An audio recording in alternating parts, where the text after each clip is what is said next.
Buenas tardes. Si les parece, vamos a dar comienzo tras la pausa del café.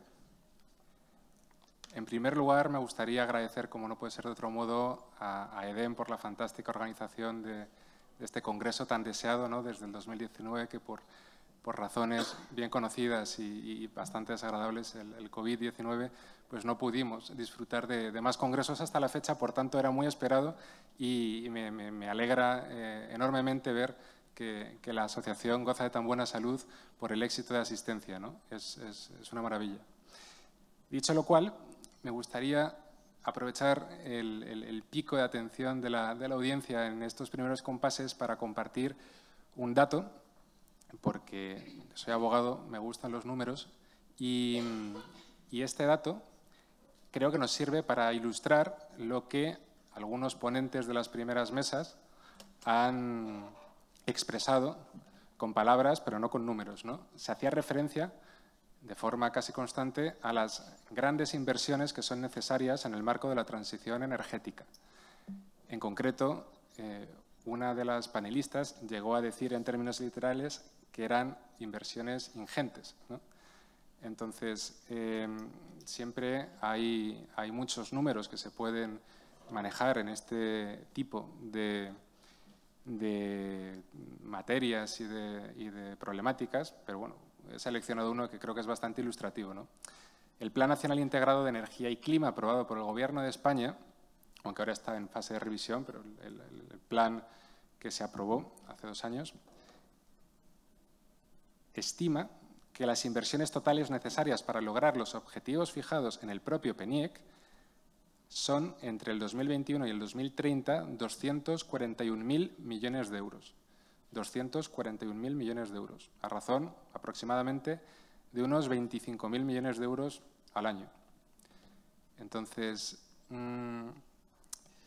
por un lado, la cifra es significativa y casa bien, ¿no?, con lo que es el título de la presente mesa: transición energética, cambio climático y su financiación. Pues nos hacemos una idea de que, al menos, o en torno a esa cifra, es lo que tendremos que obtener de capital para poder abordar la transición energética y cumplir con los objetivos marcados, principalmente en sus distintas expresiones bien conocidas por todos, ¿no?, renovables, eficiencia energética, redes, etcétera. Añade el PNIEC en este sentido que, en cuanto al origen de las inversiones, será el 80% procedente del sector privado y el 20% procedente del sector público. Y no estoy redondeando ni escondiendo decimales, así es como lo plantea el PNIEC en su página 212, lo cual pues, reconfirma que el principio de Pareto es siempre muy útil, ¿no? 80-20. Dicho lo cual, me viene a la mente una frase de Benjamin Franklin que decía: si usted quiere saber cuánto vale el dinero, trate de pedirlo prestado. Al final es una cuestión que a todos aquellos que se dedican a asesorar a los promotores de proyectos energéticos, ¿no?, pues le suena familiar. Es bastante difícil conseguir financiación, pero muy necesario para promocionar todo tipo de proyecto, y esta relación 80-20 pone de manifiesto cómo la colaboración público-privada hoy día, en este contexto de transición energética, está más vigente que nunca, ¿no?, porque al final las ayudas que se conceden, esa financiación pública, como nunca cubre el total del CAPEX, pues va a necesitar también siempre en buena medida de capital privado. Entonces nos hallamos ante una transición principalmente hacia un modelo sostenible energético y parcialmente descentralizado, es decir, un cambio industrial, digital, técnico-económico y jurídico muy profundo, que además de implicar esa revisión extraordinaria de los principios y las normas que habían regido el sector hasta el momento, también va a implicar un reto mayúsculo en términos de financiación. Estas son las dos cuestiones que se van a abordar principalmente por los excelentes ponentes que me acompañan en esta mesa.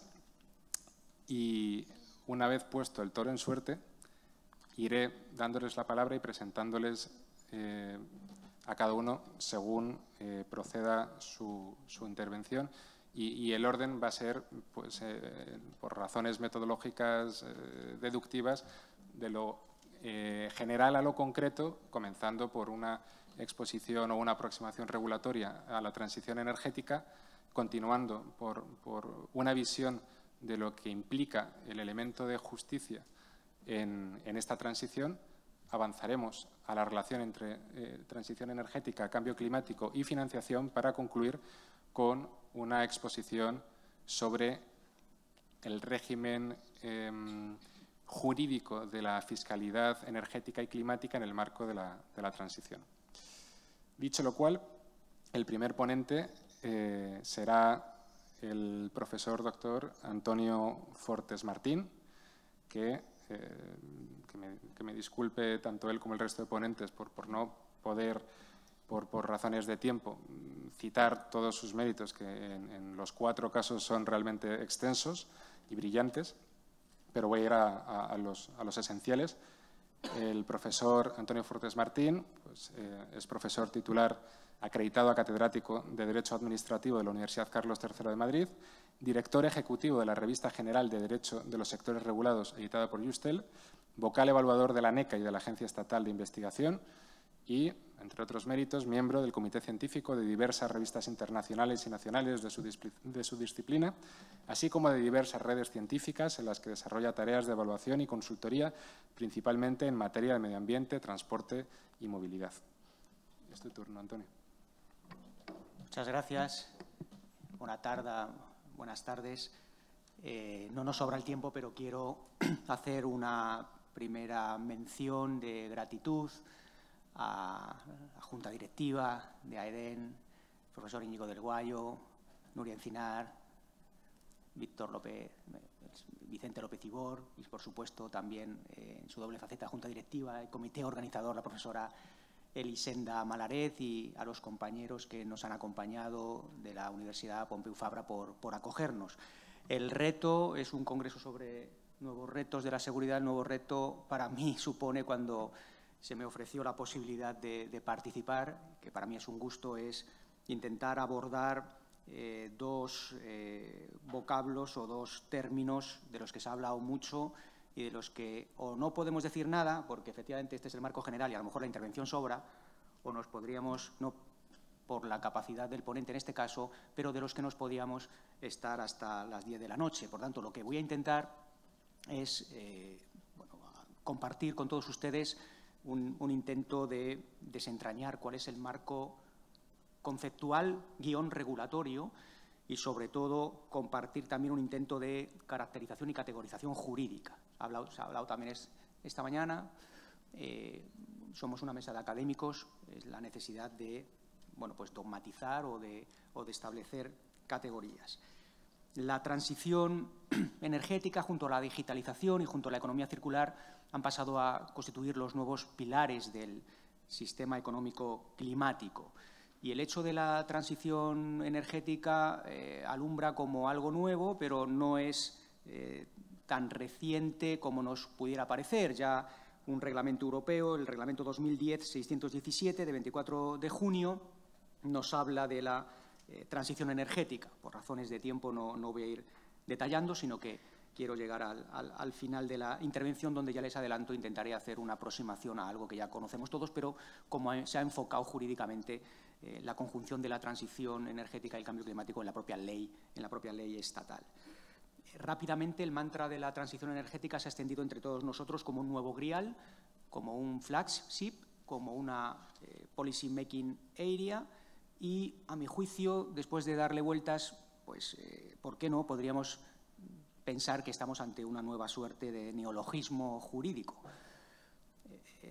La transición energética evoca la concepción de un nuevo paradigma energético, pese a lo que pudiera parecer que estamos ante una regulación, un régimen jurídico acabado.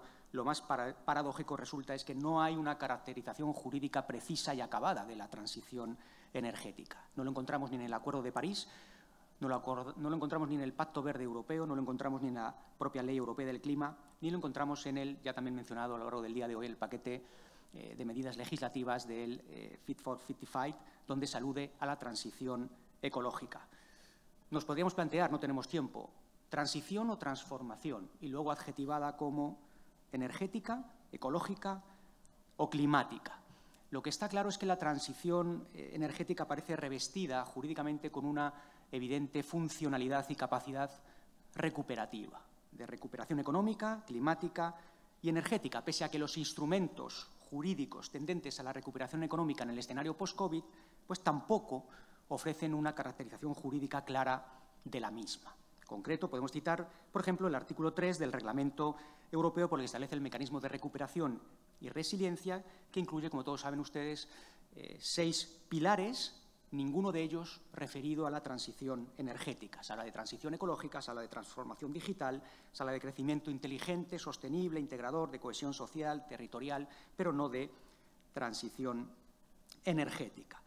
El propio artículo 4 de este reglamento, que define los objetivos del mecanismo de recuperación y resiliencia, apuesta por la transición ecológica para cumplir con los objetivos climáticos de la Unión Europea para el año 2030 y, por tanto, alcanzar o llegar a la consecución de la neutralidad climática para el año 2050, pero sin referencia tampoco ninguna a la transición energética. Entonces, en estos términos nos tenemos que plantear dónde se reposiciona, dónde se resitúa la transición energética. Parece orbitar, insisto, siempre desde un intento de óptica jurídica, entre la transición digital y la transición verde. De hecho, pasa a ser la transición energética una parte de esta última, de la transición verde. Claramente, el Plan de Recuperación, Transformación y Resiliencia, en su página 92, alude al impulso de la transición verde de la economía y de la sociedad a partir de la transición energética y el desarrollo de una economía circular. Más recientemente aún, el acuerdo del último Consejo de Ministros celebrado hace 2 días, por el que se aprueba la adenda al Plan de Recuperación, Transformación y Resiliencia, incluye reformas e inversiones dirigidas a acelerar la transición ecológica y permitir el despliegue de las energías renovables. Hay visos de la transición energética, pero oculta bajo el mantra de la transición verde. La clara conjunción entre el cambio climático y la transición energética pensamos que podría atisbarse de una manera más clara si avanzamos en este compendio jurídico de normas o ese derecho de la recuperación económica post-COVID. Bueno, pues el Real Decreto Ley 36/2020 para la ejecución del Plan de Recuperación no incluye tampoco la transición energética entre su objeto, su artículo 1, sino que habla abiertamente de acelerar la doble transición ecológica y digital e incentivar una recuperación en clave digital y verde.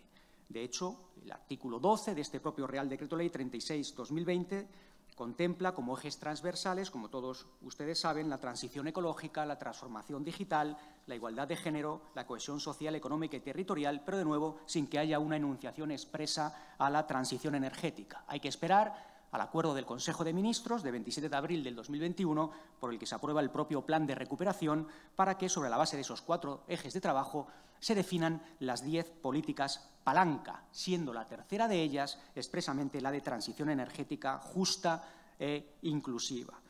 Esta política palanca tiene 4 componentes. Me ahorro el detalle de cada una de ellas, o de cada uno de ellos, dado que muchos ya han salido y otros se tratarán a lo largo del día de mañana. Despliegue e integración de energías renovables, infraestructuras eléctricas y promoción de redes inteligentes, hoja de ruta del hidrógeno renovable, que se ha mencionado en alguna mesa anterior, y la estrategia de transición justa.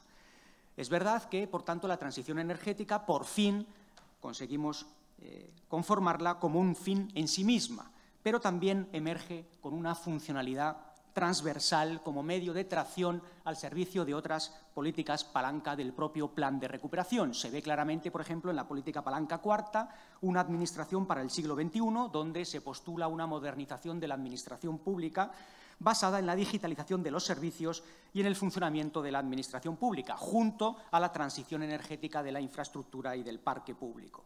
También esa funcionalidad transversal de la transición energética la comprobamos en la política palanca quinta, referida a la modernización y digitalización del tejido industrial y de las pymes, donde se postula una modernización del ecosistema industria-servicios basado simultáneamente en la digitalización y en la transición energética. Salvo la propia Ley de Cambio Climático y Transición Energética, me refiero a ella ya en los últimos minutos, no se asume ni se interioriza jurídicamente la transición energética como una referencia de calado, salvo alguna excepción muy puntual, siempre en estrictos términos normativos. Por ejemplo, si quieren el dato, la Ley 27/2022, de 20 de diciembre, de institucionalización de la evaluación de las políticas públicas en la Administración General del Estado, habla de transición energética, o, por ejemplo, el Real Decreto Ley 15/2018 de 5 de octubre de medidas urgentes para la transición energética y la protección de los consumidores, que, pese a su enunciado, no contiene tampoco un régimen acabado de la transición energética. Son como pildoritas o son como alusiones que quedan bien, la necesidad de apostillar en las normas, pero sin un régimen jurídico acabado que luego nos toca a los operadores jurídicos, a los académicos, intentar redefinir o de reconstruir. En el título tercero de este Real Decreto Ley 15/2018 se apuesta por una transición energética con medidas, no un régimen jurídico, sino simplemente una funcionalidad con medidas mediante la integración de las renovables y la movilidad sostenible. Cabe decir que sobre esto último, el ya fallido, porque no se aprobará de momento, proyecto de ley estatal que ha quedado en el Congreso parado de movilidad sostenible, sin embargo, paradójicamente tampoco incluye una referencia explícita a la transición energética. Sin duda alguna, de todo este elenco apuntado es la Ley de Cambio Climático y Transición Energética la que, como no podía ser de otro modo, cristaliza en el ordenamiento jurídico la evidencia de que el derecho de la Unión Europea viene actuando como un derecho de la transición energética. Esta ley se aprueba bajo el importante influjo de la legislación europea del clima, los dos reglamentos europeos, el 2018-1999 y el 2021-1119, para garantizar la consecución del objetivo de la neutralidad climática. Y por ello cumple una finalidad y presenta una estructura nada casual al servicio de esta finalidad. La propia Ley de Cambio Climático se enuncia por el propio Plan de Recuperación y Transformación y Resiliencia como la primera de las 20 principales reformas del propio plan. Y conviene precisar que no es una ley de cambio climático a secas, no es una ley de transición ecológica, ni es una ley de transición climática, sino que es una ley de cambio climático y transición energética con una marcada intencionalidad en su título. Acudiendo al acervo autonómico, encontramos que la ley balear, que fue anterior a la ley estatal de cambio climático, y la ley foral navarra y la ley canaria, que son posteriores a la legislación básica estatal, comparten mismo título. En la propia ley, la transición energética sí constituye un vector de cambio hacia un nuevo escenario de descarbonización del sector energético. ¿Y esto por qué es así? La conjunción transición energética, cambio climático, que es de lo que nos ocupa, y ya voy finalizando, bueno, pues es puramente inercial, por circunstancial, más que algo institucional. Utilizando las mismas palabras que se han dicho en la mesa anterior, esa conjunción o ese mix entre transición energética y cambio climático es coyuntural, pero, a mi juicio, está llamado a convertirse en estructural. El clima trata de estabilizarse y trata de reajustarse a través de la transición energética por la mayor predisposición o prestancia a la mitigación, adaptación y reducción de gases de efecto invernadero. El Plan Nacional Integrado de Energía y Clima, citado a lo largo de las sesiones de esta mañana y de esta tarde, afirma que 3 de cada 4 toneladas de gases de efecto invernadero se originan en el sistema energético, por lo que su descarbonización es la piedra angular de la propia o sobre la que se sustenta la transición energética. Y esta transición energética emerge en la Ley de Cambio Climático como medio, hacia un objetivo claro, que es el de la neutralidad climática. Jurídicamente, por tanto, y de forma clara en la ley estatal, la transición energética es medial al construirse sobre la base de 2 pilares: la electrificación y la descarbonización de las infraestructuras y de los sistemas energéticos y de transporte y, en segundo lugar, con el despliegue de las energías renovables. De todas formas, la transición energética, con un análisis más detallado, o al menos el intento con la lectura de la ley, ofrece también lo que podríamos denominar una funcionalidad principial o finalística, donde la propia transición energética es un fin en sí mismo considerado con sustantividad propia a la hora de impactar y de condicionar otras políticas y sectores económicos. Podemos hablar, si se atisba tímidamente en algunos casos, en otros de una manera más explícita en la propia ley, la transformación energética de sistemas en un escenario de adaptación y de mitigación al cambio climático, como lo son el propio sistema energético, pero también el sistema de transportes y de movilidad, el sistema de edificación y de construcción o el sistema agrícola y ganadero. Sectores o sistemas estos que, de este modo, ven la necesidad de reajustarse y se ven forzados a una readaptación a las exigencias de una nueva política climático-energética, en tanto que política de transición energética orientada a la neutralidad climática. Para ceñirme al tiempo, pues muchas gracias y esto es todo.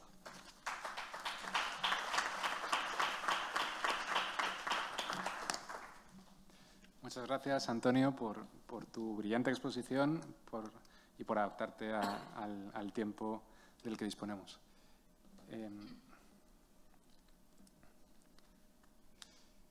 A continuación, tendrá la palabra el profesor Dr. Andrews Cocciolo, que también paso a citar de forma muy breve sus más meritorios credenciales profesionales. El profesor Andrews imparte clase en la Universidad Rovira i Virgili como profesor agregado de Derecho Administrativo y de la Energía. Es coordinador del Máster Interuniversitario en Derecho de la Administración Pública, organizado por la propia Universidad Rovira i Virgili y la Universidad de Zaragoza, así como de un proyecto europeo de la convocatoria Marie Curie Doctoral Network sobre regulación del hidrógeno, y también es coordinador de un proyecto del Ministerio de Ciencia e Innovación sobre comunidades energéticas. El profesor Andrews Cocciolo también se desempeña como copresidente del Comité de Investigación de la Unión Internacional para la Conservación de la Naturaleza y como miembro de la Junta Directiva del Foro Europeo de Derecho Ambiental. Tienes la palabra, Andrews.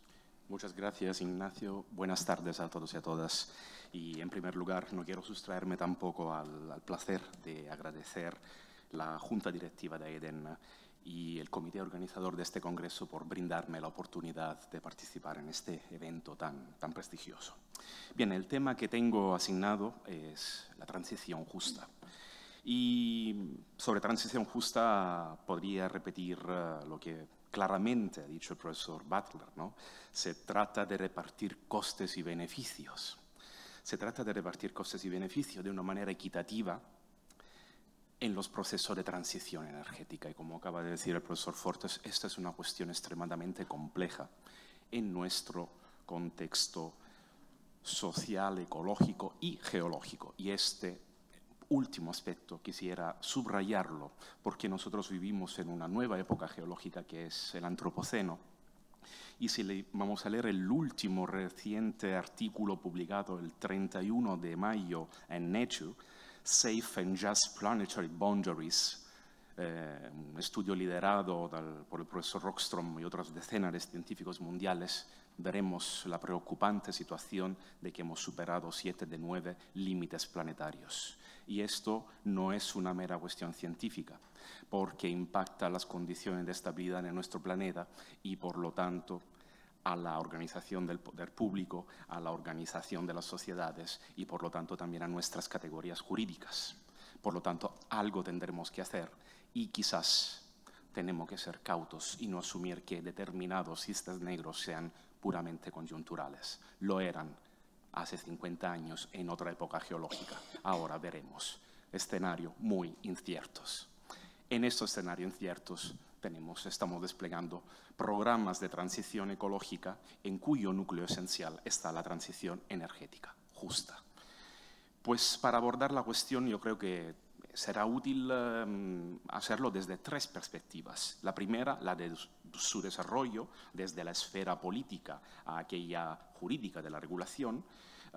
Esto nos llevará a la cuestión de su conceptualización, que es problemática. Y esta no es una cuestión meramente teórica, porque la definición del concepto de transición justa tiene implicaciones en la manera en que se implementan las medidas jurídicas de transición justa. Y finalmente, haré un rapidísimo repaso de estas medidas, ¿no? de instrumentos de transición justa.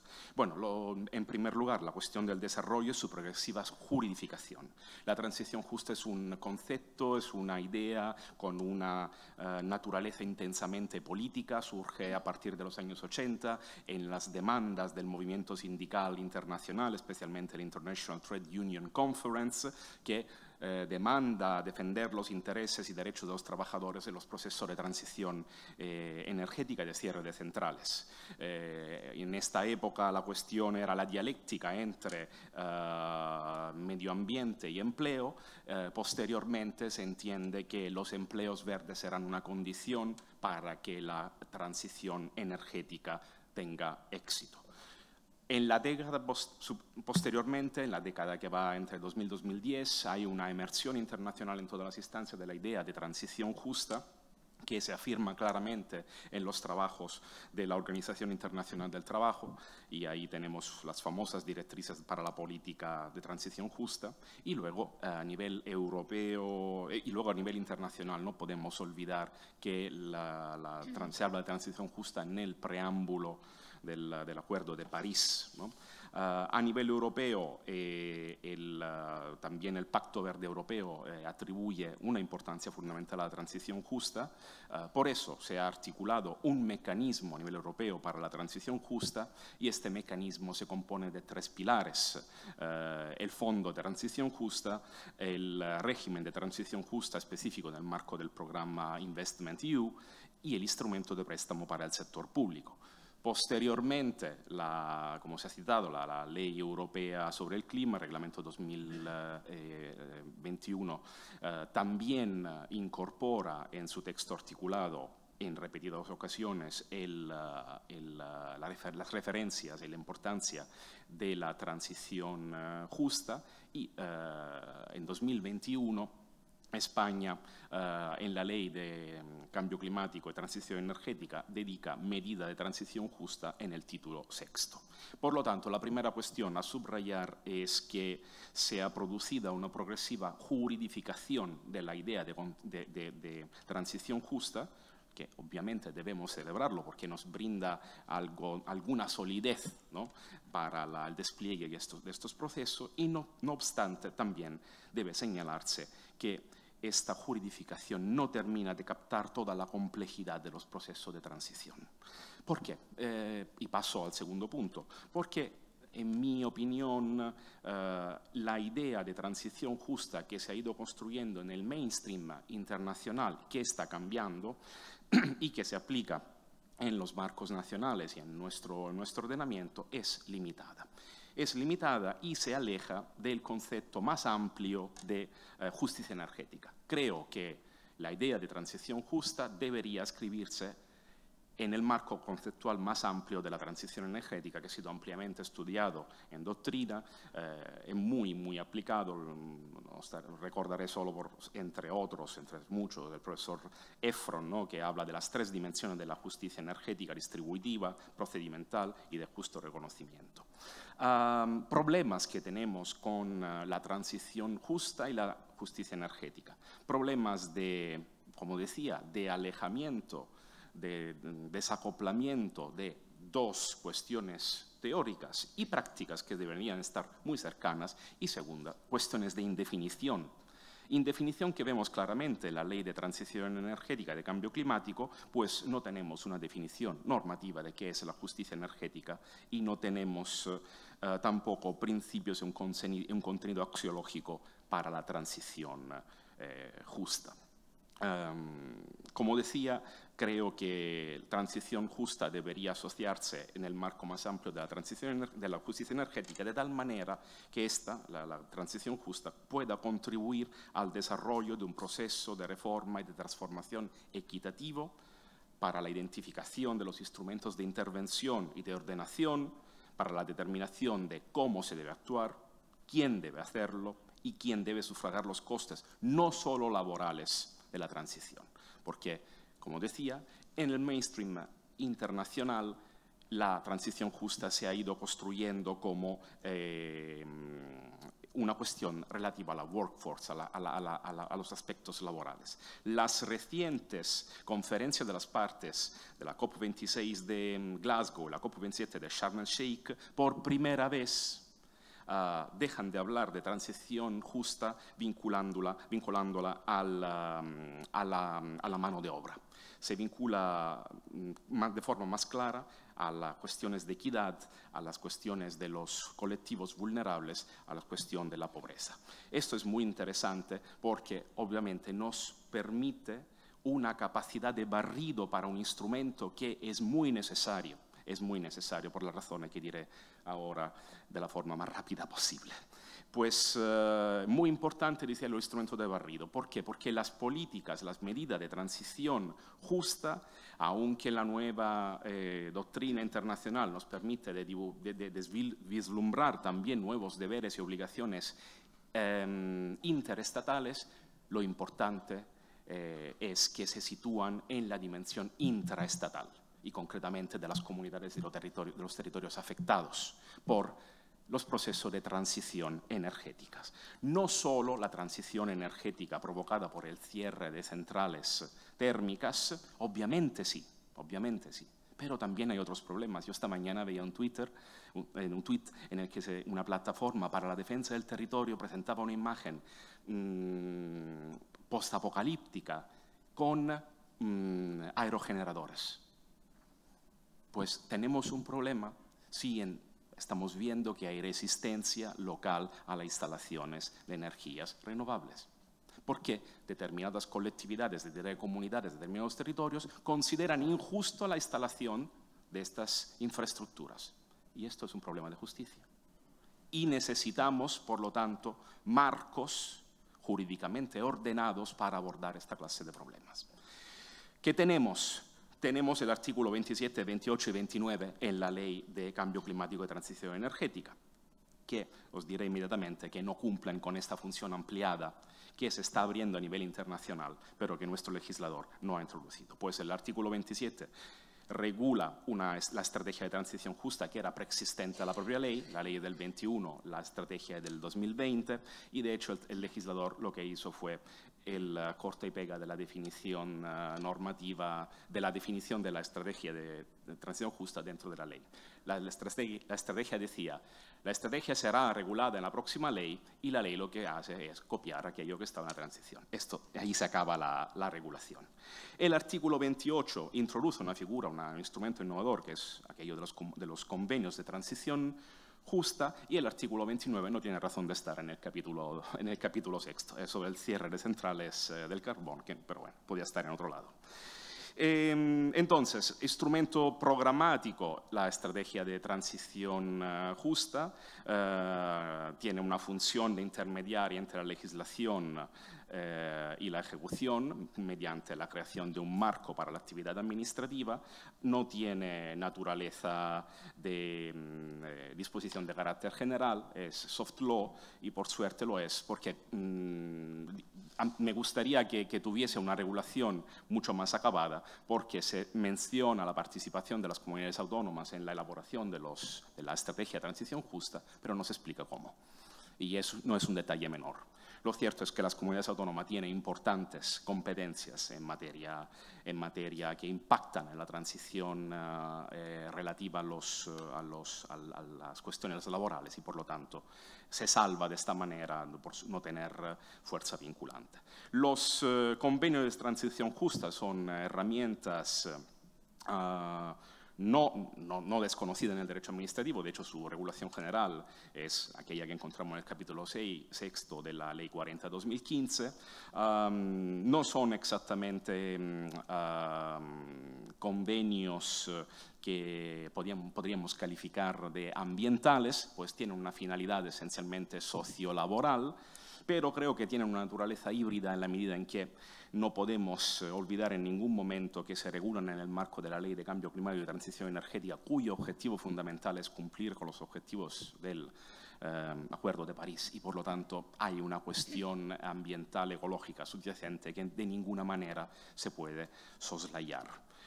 Problema, nuevamente tenemos problemas de, digamos, poca densidad normativa, ¿no? Esto es una crítica que vale para el artículo 27 y 28 de la ley. Y entonces, y concluyo, la fotografía que tenemos es de 15 convenios de transición justa en 197 municipios de 8 comunidades autónomas, según los últimos datos disponibles que nos informa el Instituto de Transición Justa. Esto son seguramente experiencias muy importantes, experiencias en las cuales se considera, tal como dice el Instituto de Transición Justa, que la participación pública es una de las claves de la elaboración de estos convenios. No obstante, el artículo 28 dice que la participación de sujetos privados no es obligatoria. Por lo tanto, tenemos otra contradicción, ¿no? Y otra debilidad de regulación. Decía, es una experiencia, la de los convenios de transición justa, muy importante. No obstante, la fotografía que nos entrega estos datos es una fotografía parcial, en la medida en que no es todavía el instrumento que nos permite de abordar los problemas que en las sesiones de esta mañana el profesor Marcos Vaquer había señalado, que tienen que ver con la zonificación, con la planificación territorial, que deben seguir e incorporar un criterio de transición justa más allá de los obvios aspectos laborales, porque de otra manera no conseguiremos no solo la justicia, sino la aceptación de proyectos y del nuevo modelo energético que se está impulsando en todas las instancias internacionales, europeas y nacionales. Y muchas gracias.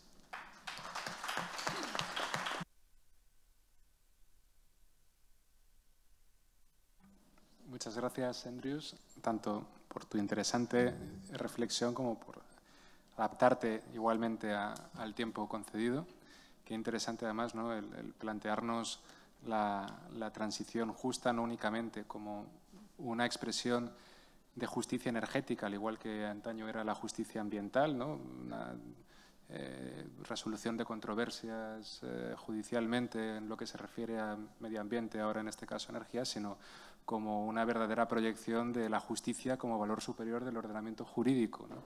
en lo que viene a ser la orientación y vertebración de la transición energética. Pues bien, ahora procedemos a dar la palabra a la profesora Ana Belén Macho Pérez. La profesora doctora Ana Belén Macho Pérez es profesora agregada de Derecho Financiero y Tributario en la Universidad Pompeu Fabra de Barcelona, es decir, en esta casa de estudios. Tiene diversas publicaciones en materia de Derecho Financiero y Tributario, en particular en materia de gasto público, y ha sido investigadora en varias universidades extranjeras. Ha sido igualmente vicedecana de la Facultad de Derecho de la Universidad Pompeu Fabra, es decir, otra vez de esta casa en particular, de esta facultad, y presidenta del Tribunal Económico Administrativo del Hospitalet de Barcelona durante 10 años, desde su creación, el año 2012, hasta el año 2022. También es investigadora principal del proyecto de I+D+I, la financiación al servicio de la responsabilidad estratégica del Estado, financiado por fondos FEDER y por el Ministerio de Ciencia e Innovación, para el periodo 2021-2024, un proyecto I+D+I, en virtud del cual se está ejecutando en coorganización el presente congreso. También, con esto finalizo, la profesora doctora Ana Belén Macho Pérez forma parte del comité organizador del presente congreso, me consta que además de forma muy destacada, por lo cual pues, siempre es muy de agradecer, ¿no? esa vocación y buena voluntad. Muchas gracias, Ana Belén, y es tu turno. Muchas gracias.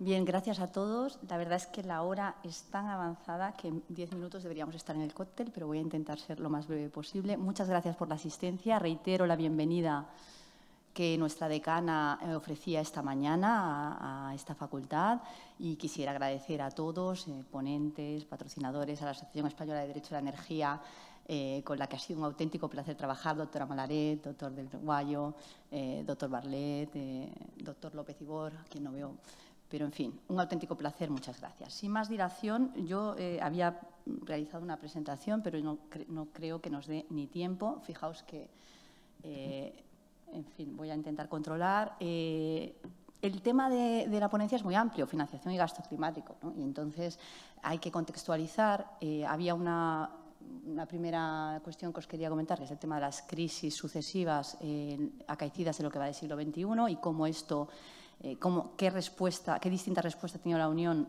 por lo que respecta a su política fiscal. Y os voy a hablar de dos instrumentos, concretamente en el ámbito del gasto público, que sería el instrumento Next Generation y REPowerEU, como se ha venido a decir por la doctrina Next Generation 2.0. Y luego no me resisto, creo que lo ha dicho el profesor Baker esta mañana, a la construcción dogmática, ¿no? a lo que sería hacer un apunte, pero nada, un minuto, sobre un concepto de gasto público estratégico en el marco de la responsabilidad estratégica del Estado. Bueno, el contexto, había intentado aquí resumir un poco lo que me parecía que era más significativo de las crisis acaecidas de lo que va del siglo XXI, es decir, la gran recesión, la crisis económica y financiera y del euro, ¿no?, del año 2008 y la pandemia en el 2020 y la crisis energética y de suministro, ¿no?, causada por la invasión rusa de Ucrania en 2022. Creo que no se ve, no sé si el puntero, pero bueno, aquí en la primera parte sería un poco la política de austeridad.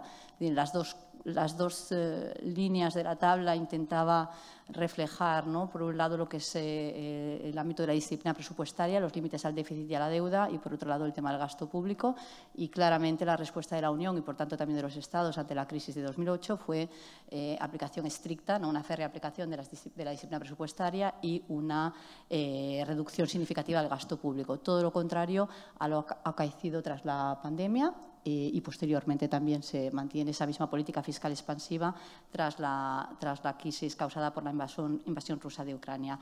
Se suspendieron las reglas de disciplina presupuestaria, se activó por primera vez en la historia de la Unión la cláusula general de salvaguarda y se aprobó un programa de gasto público, el mayor en la historia de la Unión, que es Next Generation, ¿no?, a través de lo que sería el instrumento de recuperación, conocido generalmente como Next Generation, del cual el mecanismo de recuperación y resiliencia es el instrumento financiero más importante, supone un 90% de los fondos. ¿Qué ha pasado a raíz de la crisis energética, ¿no? Pues se mantiene la suspensión de las reglas fiscales, que precisamente se pensaba que en 2023 se podría volver a aplicar y siguen suspendidas hasta 2024. De hecho, hay un proceso ahora mismo de reforma de esas reglas fiscales, ¿no?, que está en marcha, y hay una inversión adicional que supone REPowerEU de casi 300.000 millones de euros adicionales a los ya 750.000 millones de euros que suponen Next Generation. Lo he puesto a precios de 2018, no a precios corrientes. También quería hablar sobre el régimen de ayudas de Estado, pero no nos va a dar tiempo porque también hay... Se ha mencionado esta mañana la reforma del marco temporal, se ha mencionado brevemente. En fin, Next Generation supone, pues, aquí simplemente eran las normas jurídicas básicas, ¿no?, el reglamento del 2020 por el que se aprueba Next Generation y luego, evidentemente, para financiar estos 750.000 millones de euros hace falta modificar la decisión de recursos propios. Creo que se ha dicho esta mañana, ¿no?, hace ya 7 o 8 horas, no sé, que ha habido una respuesta de la Unión Europea coordinada y rápida frente a la pandemia, ¿no? Y yo creo que esto es de destacar. Se modificó la decisión de recursos propios sobre la base del artículo 311 del TFUE, que, como sabéis, requiere la regla de unanimidad. No fue fácil, estaba el veto de Hungría y Polonia, pero al final pues, se consiguió a finales de 2020, porque no puede haber gasto sin financiación, ¿no? Entonces, nosotros en derecho financiero siempre tenemos esta unidad, ¿no?, del fenómeno financiero, del ingreso y del gasto. No me da tiempo a explicar la decisión de recursos propios, pero bueno, básicamente destacar que es la primera vez que se autoriza a la Comisión Europea a contraer empréstitos en los mercados de capitales en nombre de la Unión. Es la primera vez que podemos hablar de deuda pública europea porque los instrumentos anteriores siempre se habían utilizado para conceder préstamos a los Estados, no ayudas no reembolsables, que es la mitad aproximadamente del mecanismo de recuperación y resiliencia.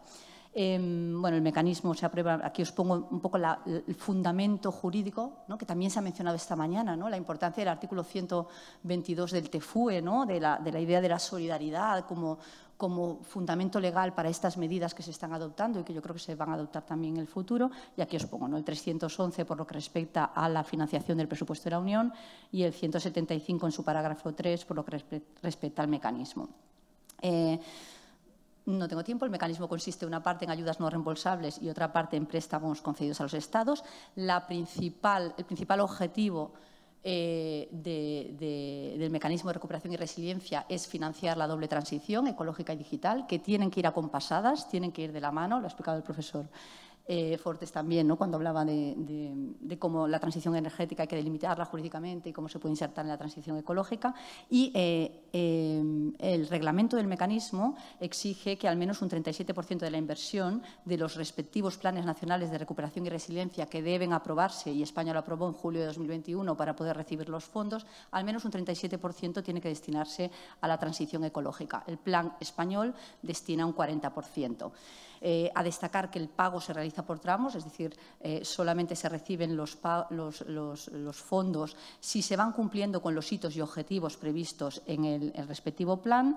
Y no me resistí a decir esto, ¿no? La Unión Europea está transformando el derecho público, yo creo que lo ha dicho el profesor Baquer, no sé, creo que sí, y está transformando el derecho público y está transformando, claro, dentro del derecho público, el derecho financiero y el derecho del gasto, como ya apuntó la profesora Agulló, que creo que está por aquí, a consecuencia de la crisis financiera, y ahora pues estamos asistiendo a algo muy parecido. Bueno, otra tabla, creo que no se puede apreciar demasiado bien, pero simplemente era para intentar sistematizar la situación pre-Next Generation y post-Next Generation, es decir, las tres crisis.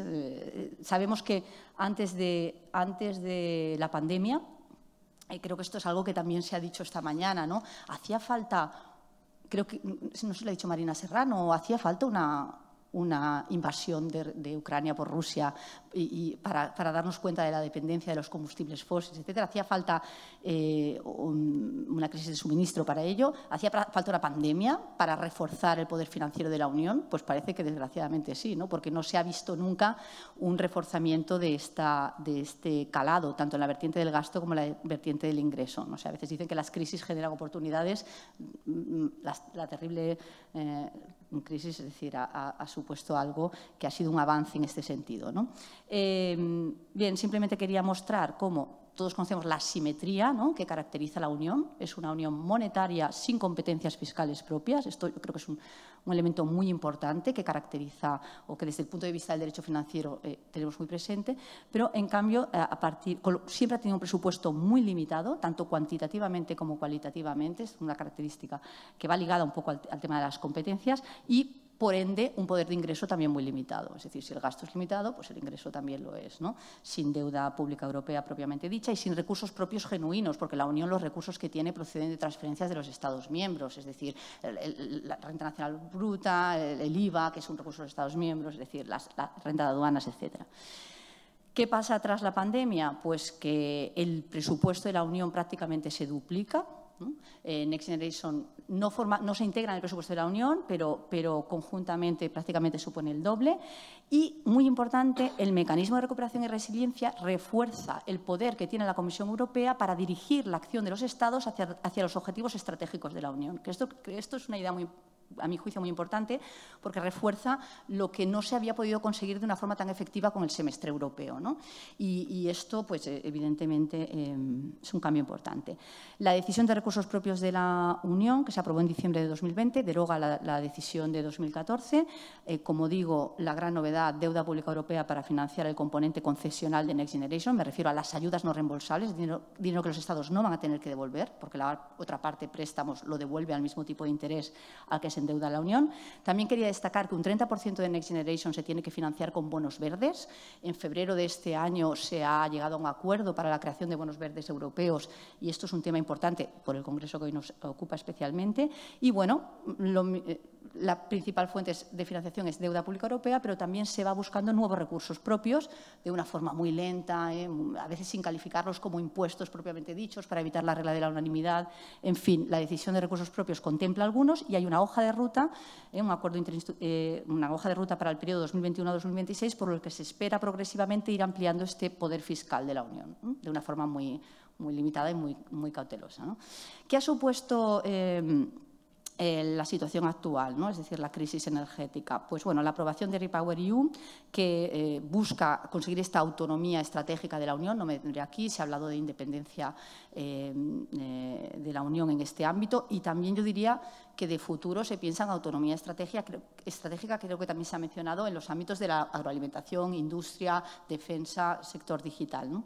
Por lo tanto, hay un interrogante que sería si estamos ante quizá nuevos recursos propios permanentes de la Unión por lo que respecta a la deuda pública, se amortizará el capital hasta 2058 y quizá una posible futura unión fiscal, pero esto es demasiado… Yo soy bastante europeísta, la verdad, entonces soy muy positiva en general, ¿no? Y pienso que quizás se podrá conseguir, pero es complicado porque por la regla de unanimidad haría falta una reforma de los tratados, como se apuntaba en la conferencia para el futuro de Europa, en las conclusiones de mayo de 2022, en fin, el futuro dirá. ¿Cómo se ejecuta Next Generation en España y en particular por lo que respecta al gasto climático y concretamente energético? Pues bueno, España es el segundo país receptor de fondos de Next Generation, 140.000 millones de euros entre ayudas y préstamos, y en ayudas no reembolsables bueno, es el segundo después de Italia. Más del 40%, como os decía antes, se destina a transición ecológica y concretamente a dos políticas palanca. Lo ha comentado el doctor Fortes antes, la política 2, que sería política palanca 2, que sería infraestructuras y ecosistemas resilientes, y la palanca 3, que sería transición energética justa e inclusiva, que es el tema de la mesa de hoy. Las reformas deben realizarse entre 2021 y 2026, con lo cual más del 40% de inversión del plan, que son los 70.000 millones, pues estamos hablando casi 30.000 millones de euros destinados a estas dos políticas palanca a gastar entre 2021 y 2026, con lo cual un reto de una importante cantidad de dinero a ejecutar en un periodo de tiempo muy breve, con lo cual esto plantea un importante reto también por lo que respecta al control del gasto. Como ha señalado la profesora Malaret en trabajos recientes, ¿no? Las subvenciones han sido el instrumento privilegiado en la ejecución del plan del mecanismo y, por tanto, del plan de recuperación en España. No ha sido así en todos los países, pero en nuestro caso sí, y ella señala muy bien como una modalidad de colaboración público-privada al respecto. Los PERTE son proyectos prioritarios, aunque no tienen una entidad jurídica propia, no son, jurídicamente no tienen una delimitación clara. Y en el tercer informe de ejecución del plan de recuperación, que se ha publicado en febrero de 2023, tenemos datos sobre… esto ya no me quiere hacer caso, dice ya acaba, porque no sé por qué. Bueno, en fin, bueno, ¿ves? Dice, ya está, acaba. Bueno, en fin, bueno, voy rápido.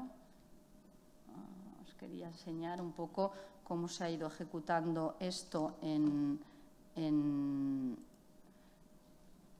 muy rápido. Pues no me quiere contestar esto.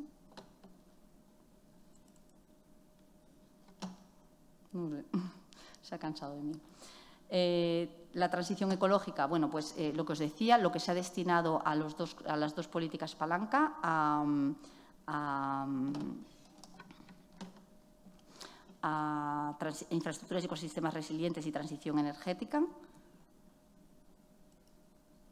Transición verde, transporte sostenible, que sería las principales inversiones en el ámbito de la transición ecológica, y los 4 PERTES, es decir, aunque digamos que el componente verde está de una forma transversal en todos los PERTES, en todos los proyectos estratégicos, hay 4 PERTES, que son los que os enseño aquí en esta diapositiva, que serían a los que principalmente se destinan fondos para la transición ecológica.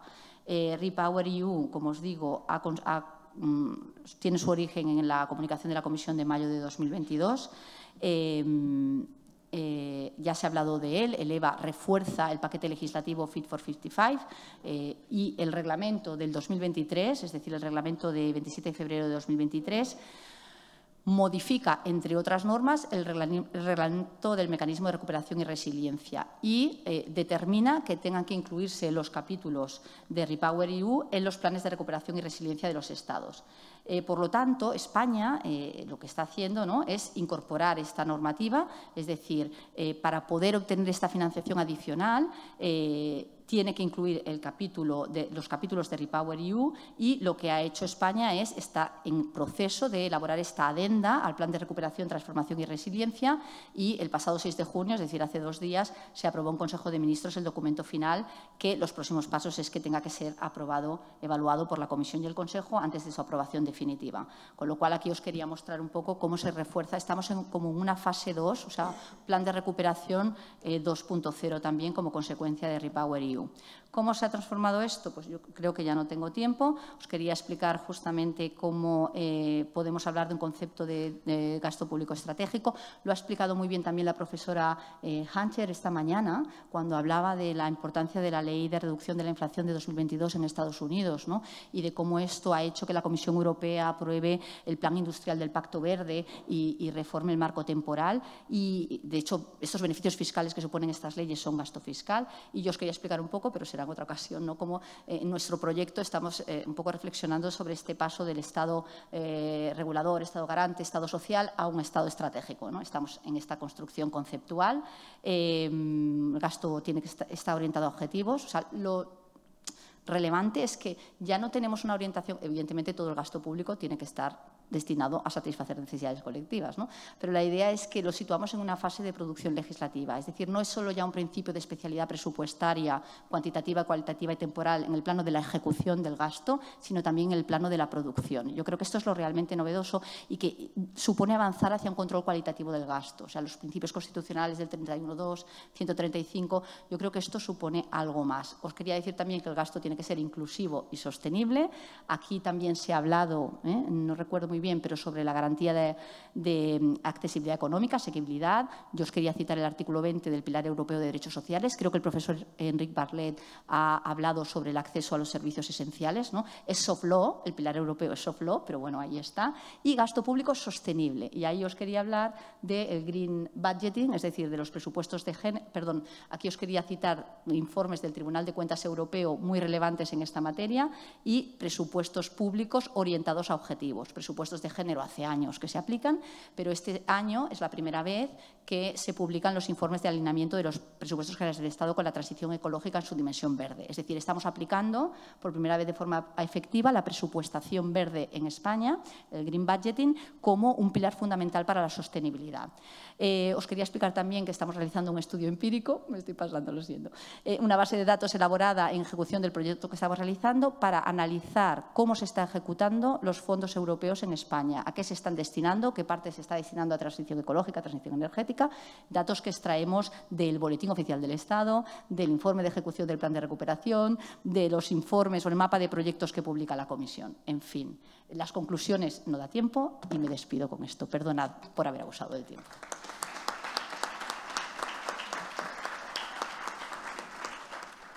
Muchas gracias, Ana Belén. Qué interesante, ¿no? Porque al final siempre se suele poner el foco en la expresión más concreta de los fondos Next Generation, es decir, en la convocatoria de ayudas, pero una explicación tan precisa y tan interesante sobre la configuración jurídico-pública que es necesaria aguas arriba para que esta convocatoria de ayudas se produzca, desde luego, pues a todos nos interesa mucho.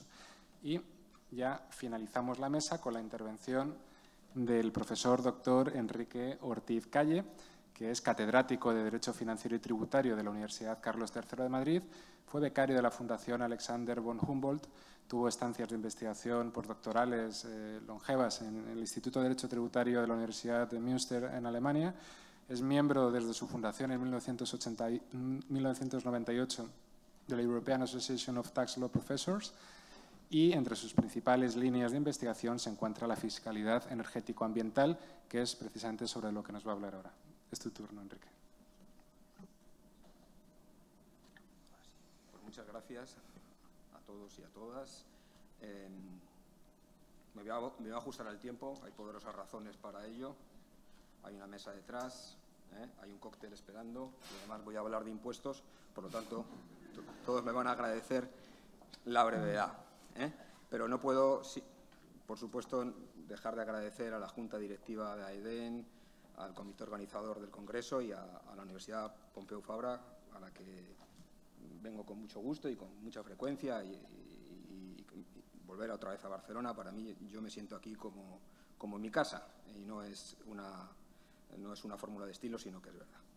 Bien, el título de mi ponencia se titula, como saben, Hacia una nueva imposición energético-climática.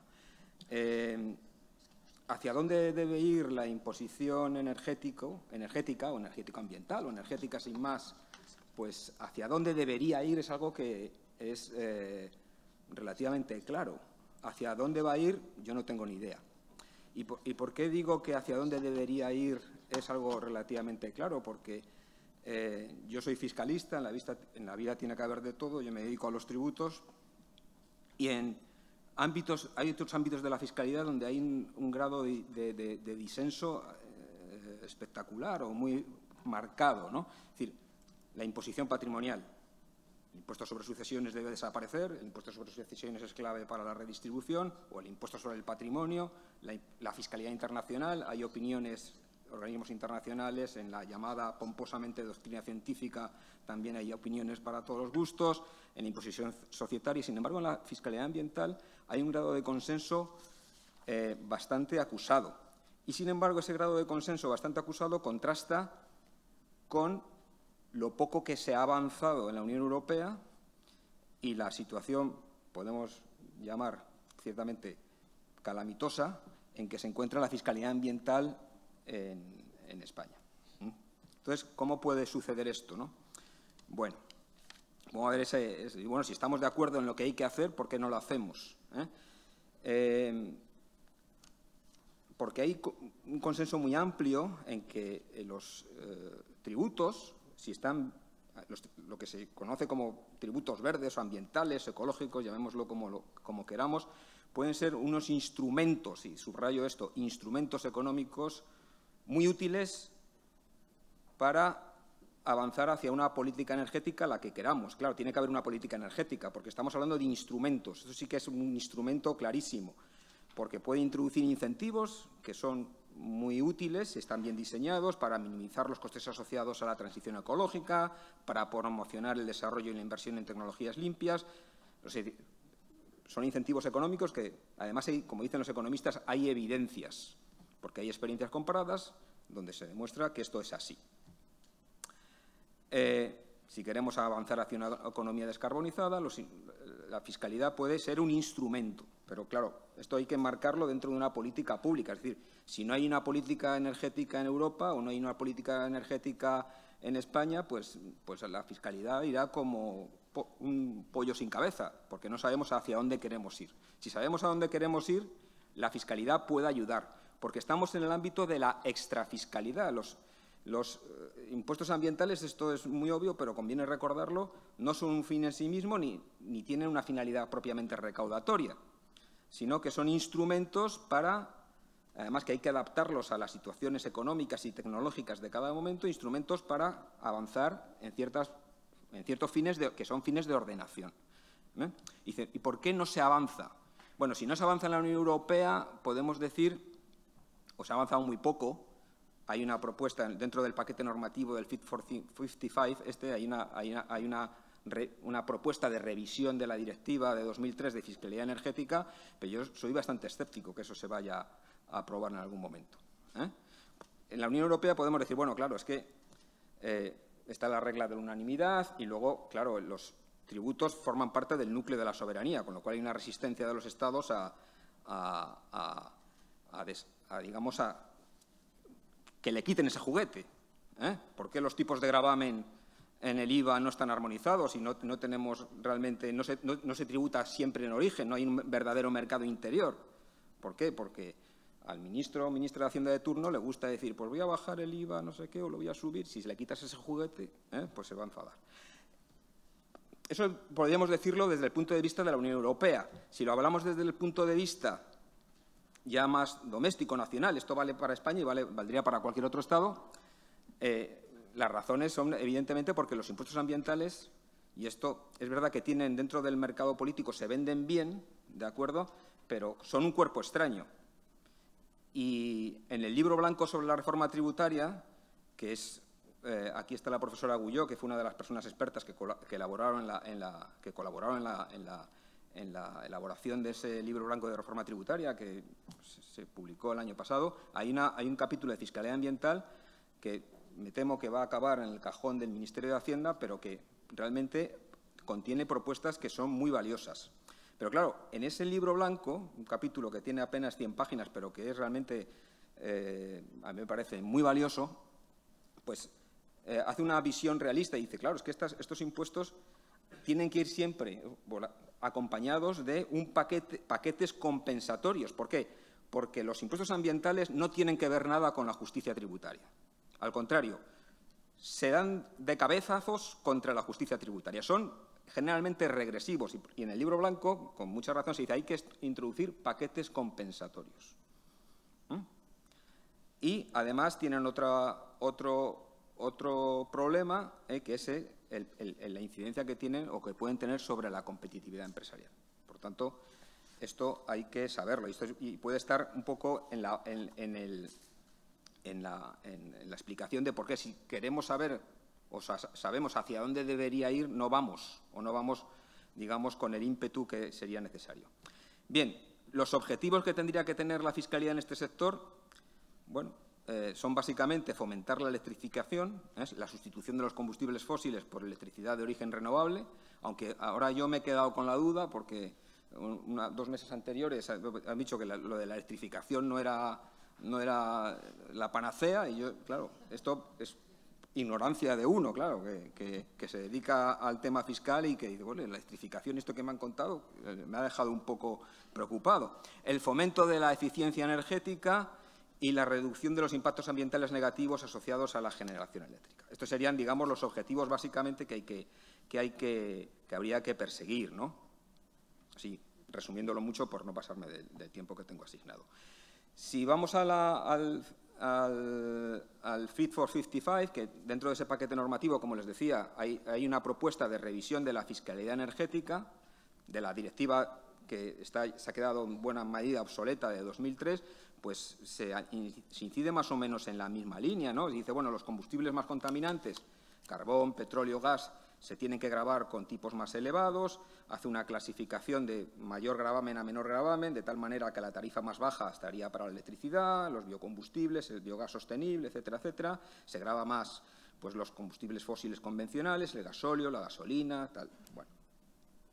Y se propone algo que ya hacía una directiva de 2011 que fracasó, y a lo mejor a esta le va a pasar lo mismo, que era la imposición sobre hidrocarburos, gravar en función del contenido energético de los productos y no del volumen y del desempeño ambiental, que se puede llamar fácilmente en función de las emisiones, y la equiparación del gravamen del diésel y la gasolina.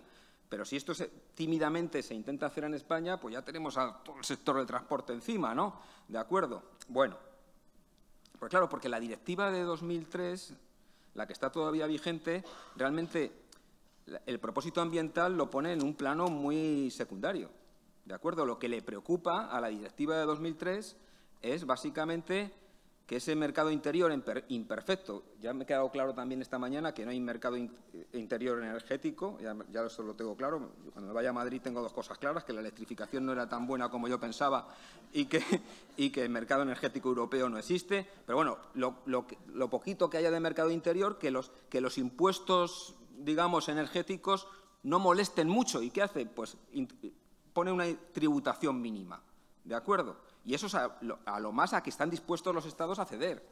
¿Que vayan a ceder más? Pues yo lo pongo en duda, ¿no?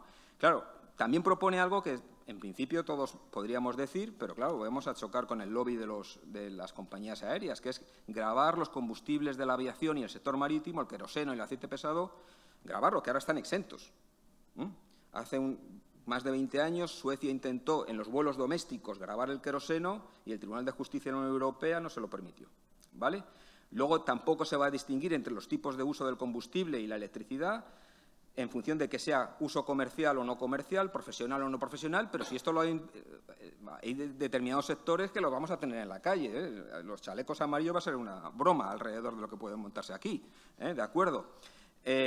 Luego también propone actualizar continuamente los tipos mínimos, que es verdad que se han quedado desactualizados, y algo realmente novedoso, que es un mecanismo de ajuste en frontera de carbono, es decir, una especie de arancel climático, ¿vale?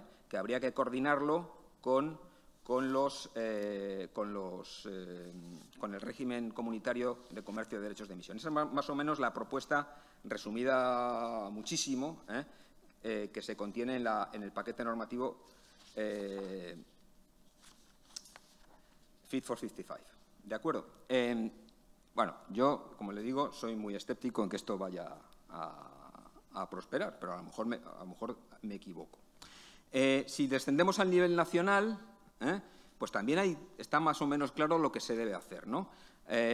Si cogemos las últimas propuestas, el libro blanco, pero la que la antecedió en 2014, pues todo el mundo está de acuerdo en la supresión del impuesto sobre el valor de la producción de la energía eléctrica, que ahora está en un limbo. Ahora que está en un limbo, lo podríamos llamar directamente, sin pasar por el purgatorio, directamente al infierno y mandarles impuesto al infierno, porque realmente hay también un consenso muy claro. Es un impuesto que, como saben ustedes, se introdujo para combatir inicialmente el déficit tarifario en 2012, pero está claro que dificulta la electrificación, puesto que eleva los precios relativos de la electricidad y no promueve el cambio tecnológico porque grava indistintamente todas las formas de producción, sean renovables, no renovables, etcétera, etcétera, ¿no?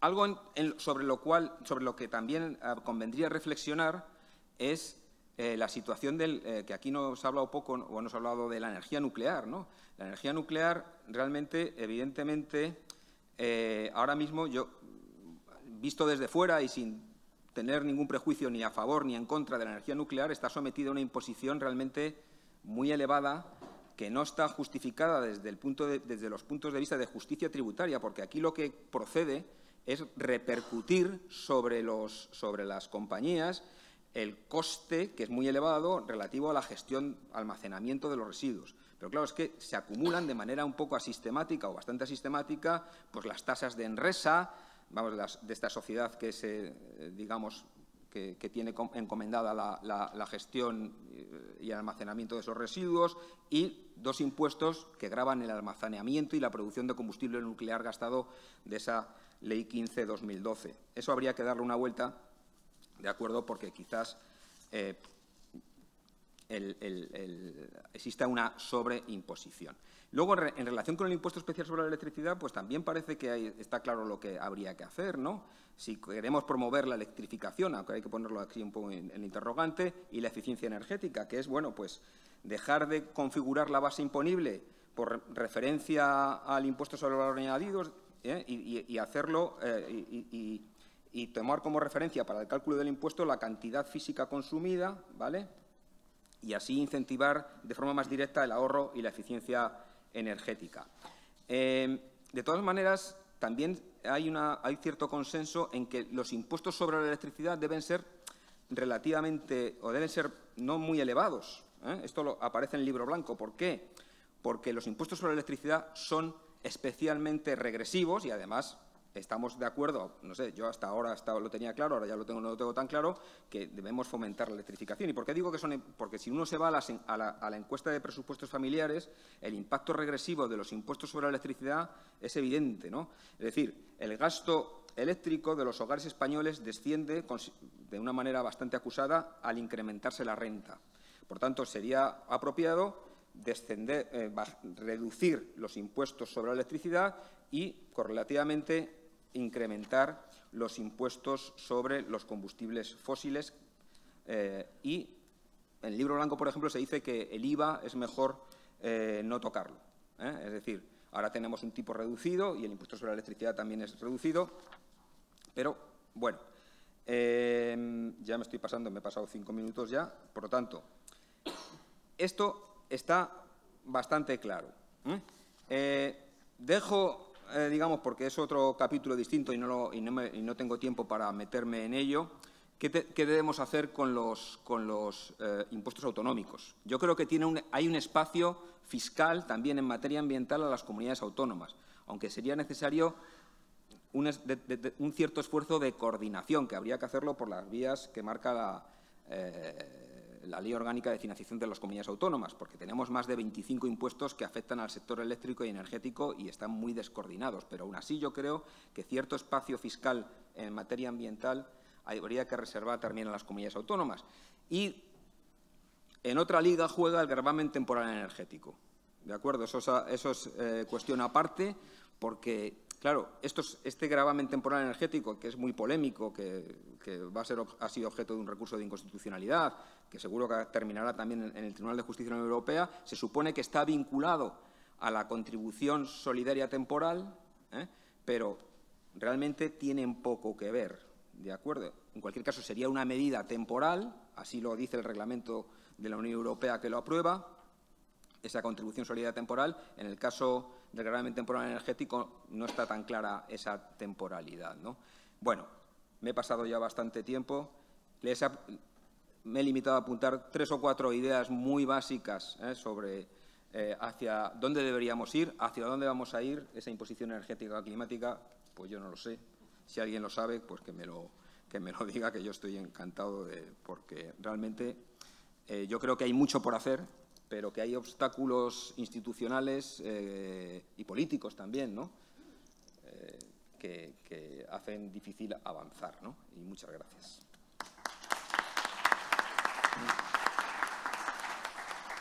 Enrique, pese a tu presunción inicial respecto de la escasa atracción que podía generar la cuestión tributaria, creo sinceramente que ha tenido un interés extraordinario tu conferencia. Muchas gracias. Y tenía preparadas unas preguntas para los ponentes que, naturalmente, no vamos a poder proceder por razones de tiempo. También que me disculpe el respetable, porque no podremos tampoco darle el turno de palabra. Y simplemente quería pronunciar una brevísima reflexión de cierre. Creo que es muy significativo que en una mesa tan profesoral como la presente, teniendo a 2 tributaristas y a 2 administrativistas, al final lo que hayamos podido observar es una explicación sobre una serie de principios que realmente no son en sentido estricto ni principios jurídico-administrativos ni principios tributarios, son principios del derecho de la energía, como así lo reivindicaba esta mañana el presidente de la asociación, el doctor López Ibor Mayor, en su conferencia de apertura. Y esto creo que consolida la plena autonomía y la sustantividad propia que tiene desde un plano dogmático y también práctico el derecho de la energía, ¿no? que al final es también pues, fundamento de esta asociación, de AEDEN. Y en este sentido creo que es bastante bonito el comentario que hacía la Sala Tercera del Tribunal Supremo, que también por su carácter cuasi poético puede servir para cerrar esta mesa.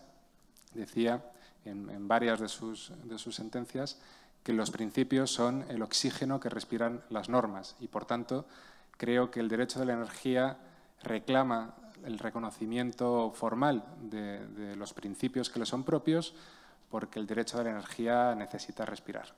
Pues muchas gracias.